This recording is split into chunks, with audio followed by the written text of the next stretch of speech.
Jadi kecil besar di bawah ketua. Ya.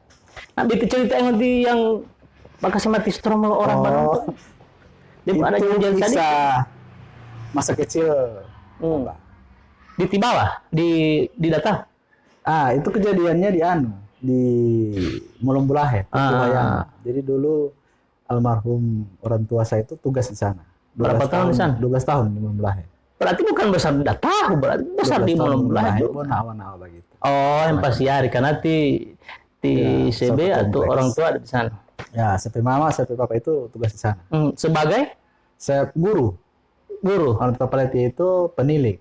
Oh. Itu donggolo buti penilik. Penilik bukan tanaman yang untuk buti. Penilik itu. Iya. Beda ya? Beda. Penilik ini penilai para guru ini. Ya, kira-kira itu. Tapi kalau saya tidak lupa namanya apa ya? Penilik Penmas. Penilik Penmas. Ya. Tapi dari guru kamari. Ya, basicnya guru. Kalau mama, orang tua guru juga. Guru juga. Saya juga guru. Guru ya? Guru olahraga saya. Ceritanya kejadian-kejadian itu masa jahil kecil itu. Saya di Mulembulahe itu di satu kampung gitu, kebetulan ada satu kompleks namanya Pondok Karya. Oh iya, itu Mulembulahe itu perumahan semua dan biasanya kan taking itu kan bermain, ya kan? Itu waktu masih Kabupaten Gorontalo atau Mabualemo? Kabupaten Gorontalo. Oh masih Kabupaten belum tapi orang tinggal di perumahan atau? Perumahan itu perumahan loh. Namanya sekolah. Pondok Karya. Pondok Karya, betul. Gitu. Jadi anak-anak itu kan biasa menghintingnya. Anak-anak ini dia tamu temannya Latia. Tinggal di jangan. Mau Mbak Uni. Mau Mbak Uni tinggal tuh beli 5 padahal siaran serem untuk Latia. Untuk yang itu pulang untuk beli Latia. Tinggal itu tinggal dia mau nontonnya di rumah saya. Sekarang berani. Di hari Minggu kan. Enggak film putih. Enggak album Minggu kita. Sampai mulai Ateng, mulai Tanjung. Kalau sudah mulai tegang filmnya, saya mati di stop di rumah. Patela itu. Mati ulang angin itu. Mau mati tunggu dia. Awas. Itu jahil. Jam pertama dia mulai itu ada patela itu toh. Itu mau jam pertama dia latih. Jadi gitu. Kenakalan masa kecil. Kenakalan masih kecil. Jadi itu tingkat kisah. Di perpul mata istilahnya. Apalagi mata itu mati toh. Sudah akhirnya dari sana sampai besar sampai saya sekolah besar di Desa Datahu.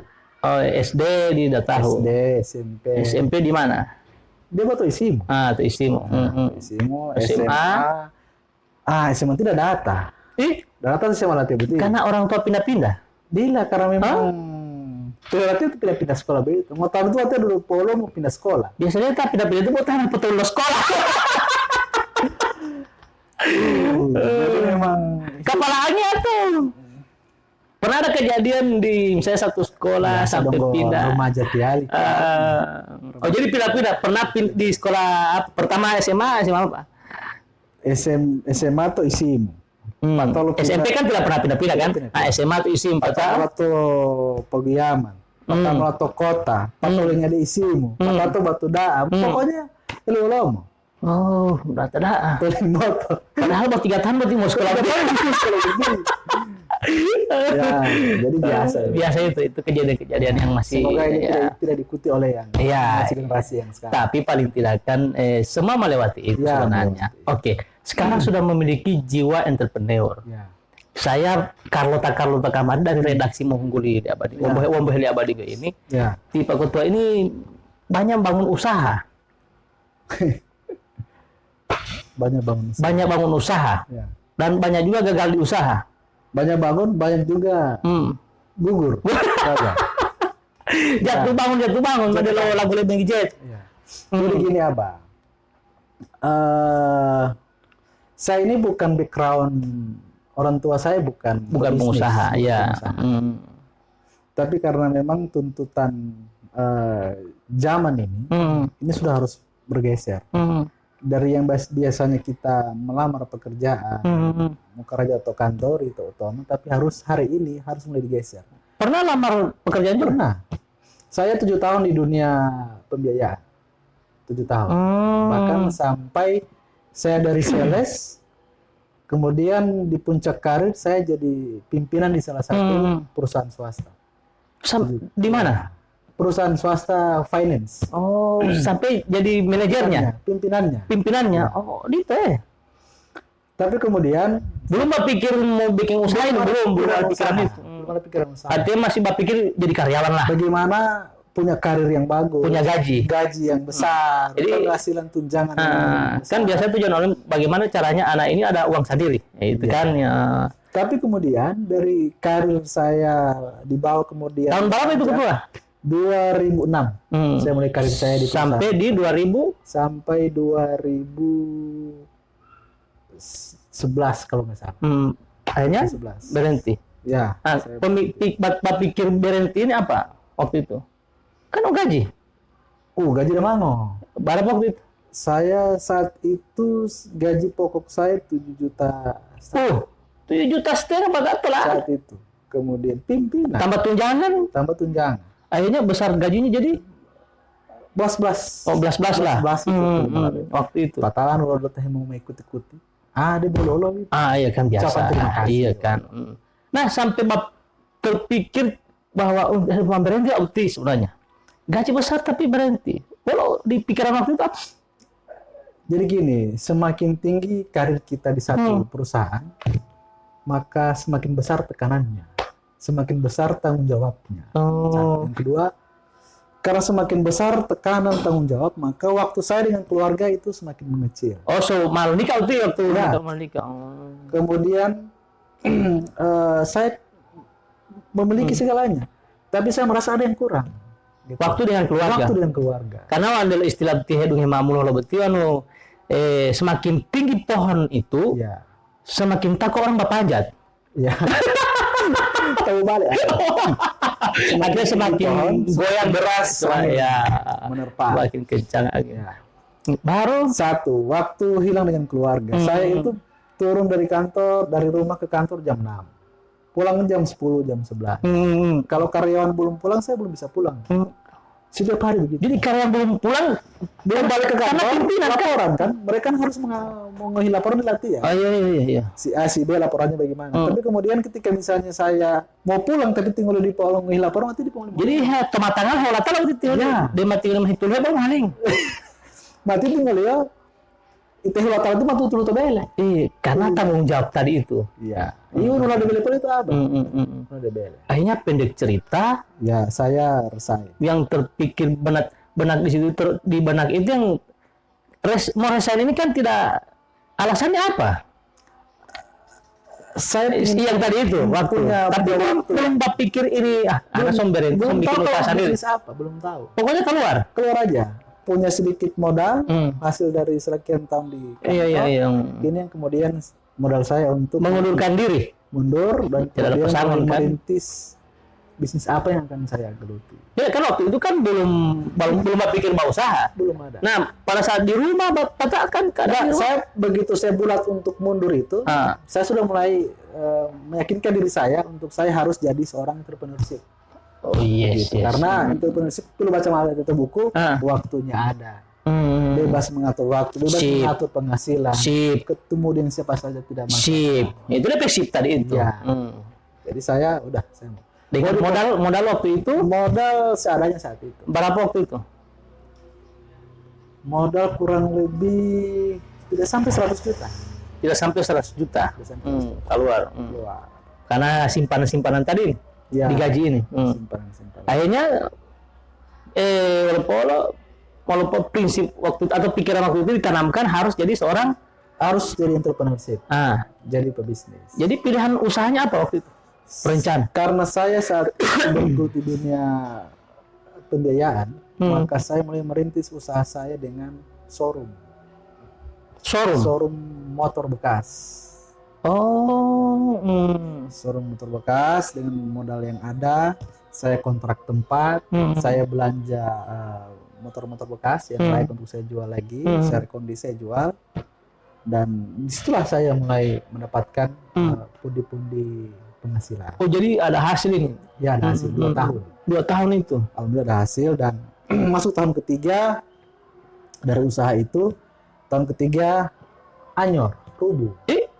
Kan ada keuntungan. Ada keuntungan, tapi saat itu memang karena mangkage malah itu pengusaha malah didu terkontrol. Wata beti ya. Jadi itu dia yang makan gaji, masa dia mempo gaji setahun. Tapi kan sudah bisa mempekerjakan orang kan. Karyawan waktu itu ngolot. Saya punya showroom saat itu 2 titik di Simo dan di Pohuwato. Dengan karyawan yang digaji. Karyawan masing-masing dia ada 4 orang. 8 orang sudah bisa mempekerjakan tadinya karyawan, sekarang bisa mempekerjakan karyawan. Oke, itu. Tapi lagi-lagi gaya hidup mulai berubah. Oh iya, bos kan. Iya, bos. Meninggal utama nih, apalagi sama. Itu yang kemudian membuat proses 2 tahun ini akhirnya goyang. Tahun ketiga mulai goyang. Sampai anyor. Gugur. Ya. Tapi masih ada sisa modal atau masih ada sisa modal. Sekitar masih ada sisa modal seadanya. Seadanya ini berapa? Boleh 10 juta, 20 juta, 50 juta. Limbatan ngope. Limbatan ya 200-an ada. Oh, jadi tadi modal yang 100 sekarang 200 sisa poli. Sudah habis hura-hura tapi masih ada modal. Masih ada 200. Intinya sudah. Nah, terpikir usaha apa? Saat itu saya bikin dealer lagi. Motor bekas ke dealer. Mebel. Dealer maksudnya di showroom mebel Kadera. Oh iya. Bukan lagi kendaraan ini. Bukan kendaraan. Jadi kerjasama dengan misalnya finance, kerjasama dengan finance, kerjasama dengan distributor. Iya. Dengan modal 200 juta. Modal 200 juta. Dan saya bikin bikin pameran di mana-mana. Iya. Itu pameran Tok Agung kalau tiap hari lewat. Oh, jadi di pameran kan mau bikin foto mebel kan? Foto mebel yang ada DP cewek yang bikin pameran jualan langsung. Foto model itu. Foto model itu. Jadi ikut pameran misalnya pameran pembangunan. Saya ikut. Sampai berapa tahun itu? 2 tahun. Karyawan waktu itu? Saat itu 3 orang. Lebih kurang ya. 3 tahun. 3 tahun dapat untung lagi. Dapat untung tapi akhirnya minus. Oh, minus dari modal 200 juta. 200 juta kemudian sampai rubuh sampai selesai ya? Belum tidak rubuh. Terus 2 tahun saya bergeluti dengan bisnis mebel. Nanti tahun ketiga baru itu saya rubuh lagi. Emang adalah tahun ketiga. Rubuh lagi. Itu kenapa? Gara-gara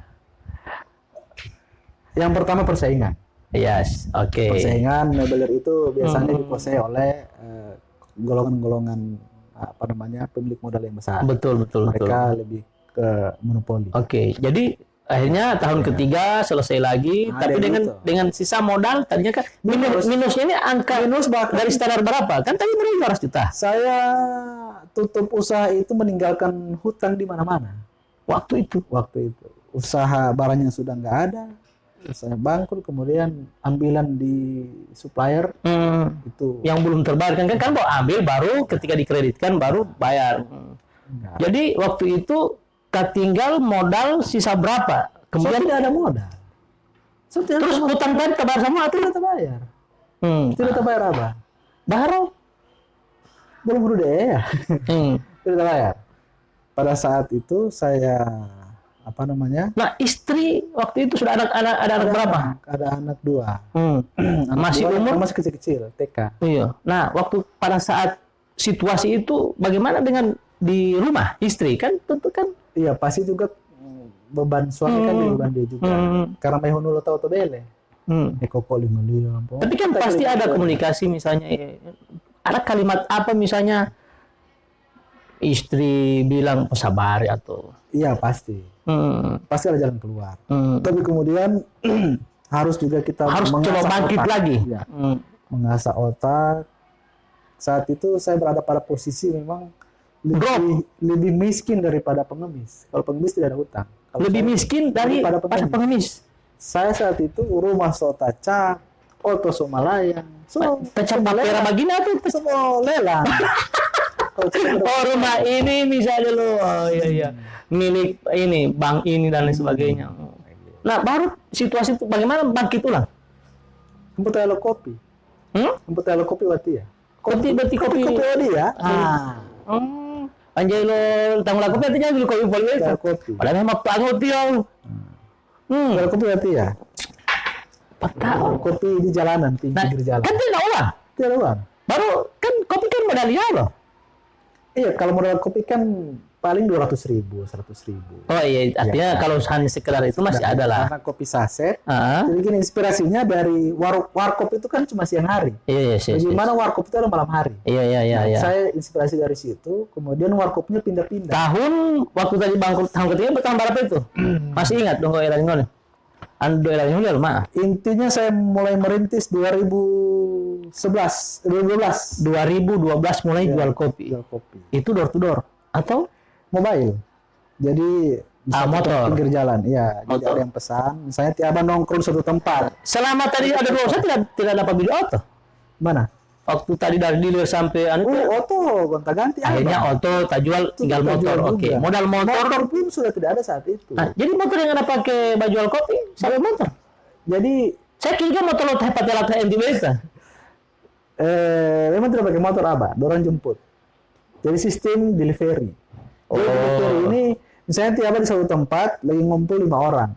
Lebih nama TVRI. Misalnya lagi ngumpul. Delivery itu pesanan, bukan TVRI. Oh, harap pula. Dia tamu tali TVRI tak pada talati. Delivery apa? Mereka minum kopi, mereka tinggal telepon saya. Kayak gitu. Oh, antar. Pesan dulu baru backing. Sambil ada yang standby. Mau di komunitas ke, mau di rumah ke. Pokoknya begitu sistem. Itu Balai Menara itu apa? Balai Menara. DP nama apa waktu itu? Warkop Purnama kalau tidak salah. Oh, karena Hui kan. Hui. Mudah-mudahan dengan Warkop Purnama ini kan jadi bulan purnama nanti. Jalan terus. Sampai ada peningkatan. Modal pertama 200.000. 200.000 kalau tidak salah. Jadi cuma strateginya beli kopi lusinan di hypermart, kemudian di sini kita sibukkan dalam bentuk gelas. Pakai cup dan sebagainya. Proses berapa tahun itu sampai ada peningkatan? Tidak sampai 1 tahun 2 tahun, enggak. Sebentar, karena kan saya harus mengejar. Berarti hanya beberapa bulan. Hanya berapa bulan. Nah, di beberapa bulan itu kan dengan modal 200.000 sampai terkumpul modal berapa? Di 2 tahun. Jut. Enggak. Habis dimakan aja. Paling tidak bisa bertahan hidup. Pada saat lebih miskin dari orang miskin. Bertahan hidup. Akhirnya tidak pada saat itu saya masih dipusingkan dengan pikiran-pikiran harus bayar tagihan di mana-mana, supplier. Oh, masih ada itu. Masih ada itu. Oh iya. Itu sambilan bagaimana cari sisi lain. Solusinya? Akhirnya saya bikin pisang goreng lagi. Oh, pisang goreng. Untuk pagata, untuk apa? Iya, bikin pisang goreng. Pisang nugget namanya. Pisang nugget. Oh. Pisang apa? Pisang nugget. Kan ya kaget. Pisang nugget. Saya sistem boot di beberapa tempat. Saya jualan lagi. Oh, bikin boot. Iya. Termasuk sepatu boot ada bikin. Iya, jadi saya yang jualan, istri saya yang racik. Jadi begitu. Jadi tidak ada karyawan ini. Tidak karyawan. Dari karyawan 8 orang dari karyawan, kemudian ada 8 orang karyawan, baru 3 orang, sekarang tidak ada karyawan lagi. Bikin sendiri. Jadi istri saya yang siapkan dari rumah, saya bawa di emperan, ada booth di pinggir-pinggir jalan. Dia butuh Kompes Menara itu. Berapa booth waktu itu? Saat itu 2, ada 4. Dari modal tadi kopi ini. Cuman ini tagihan-tagihan juga masih banyak. Membayangin. Membayangin. Jadi langsung sampai pisang nugget. Pisang nugget. Akhirnya juga karena desakan begitu luar biasa, saya pikir harus ada cara lain ini. Ada jalan lain. Dan saya tidak pernah merencanakan usaha apa yang bisa menutupi ini. Gitu. Suatu ketika ada bekas karyawan saya datang. Yang sempat di showroom. Oh, showroom motor atau showroom mebel? Showroom mebel. Ya. Dia sampaikan, Mungkin sempat dia dengar saya susah, dia sempat dengar saya sudah mungkin tidak sering makan lagi. Atau mungkin dia juga susah sama-sama. Di Pulau Tapukaranya kan? Tapukaranya ya. Tapi mau nggak susah sama ini. Ini Bu Titi. tahun. Bu Titi. Teh potang lu Bu Titi. Ah, biar dia main patah lah. Dia datang. Bawa di rumah Bu Titi kerepek atau place sih. Tok krepek. Kerepek atau place. Pilu hutuli atau bau tidak lima? Di Pilutu Lima Malio. Dan saya Assalamualaikum. Waalaikumsalam. Iyo, kamar iyo pasar pati. Bos. Oh, masih dia bilang bos. Masih. Sudah tahu apa guru dia? Bukan bos lagi sekarang mau dia bukan bos. Kenapa tuh kamar ini kerepek? Itu dulu. Jadi itu apapun dia, misalnya orang yang pernah sukses, Ya. ketika dia jatuh miskin, Ya. dia tadinya bos, jatuh miskin, tetap teh bos tangguli. Itu bosan. Ah gitu. Beda dengan yang Kita mau bos on. Yang dari lahir teh bos. teh bos kita mau itu. Kalau sih mau. Apa tak? Nah, salam itu assalamualaikum. Keripik. Ada bawa titipan di mama. Saya makan ini keripik ini. Tapi dia tidak bilang tujuannya ini apa Tidak sebenarnya? ada bawa datang pas antar keripik. Ah. Mungkin kita lewat di Hemonga, ya ada keripik mungkin. Patah. Ada keripik mungkin. Yaudah saya makan itu keripik. Saya begitu gigit, terasa ada yang lain gitu loh. Karena begitu lo tahu. Lu tahu. Itu mau lain. Lo tahu memang gak ada rasanya. Mana lalu atau ya li ketua hau, gak ada rasanya hau lo hau latih. Lo ketua anu otak latih, tidak latih. Karena lo udah latih. Patah. Entah kenapa semacam ada dorongan. Dapat bikin di keripik salin. Keripik ini karena menurut saya ini sangat beda dengan yang di luaran sana. Keripik taliolo biasa. Ya. Saya tanya, Uti yang bikin ini siapa? Ti Mama. Terus bikin untuk apa? Ya jaga bawa di sekolah, jual di sekolah. Oh, jadi orang jual juga, buka. Oh ya baru. Ngeluri bisnis saya mulai jalan. Tapi nugget masih ada. Nugget masih ada. Saya nugget. Jalan oke. Ngeluri bisnis mulai jalan. Saya bilang kalau satu hari saya jual 1.000 bungkus, harganya 1.000, berarti ada 1 juta. Kan mulai jalan ini. Oh iya, karena jiwa bisnis tadi itu entrepreneur sudah ditanamkan dari awal.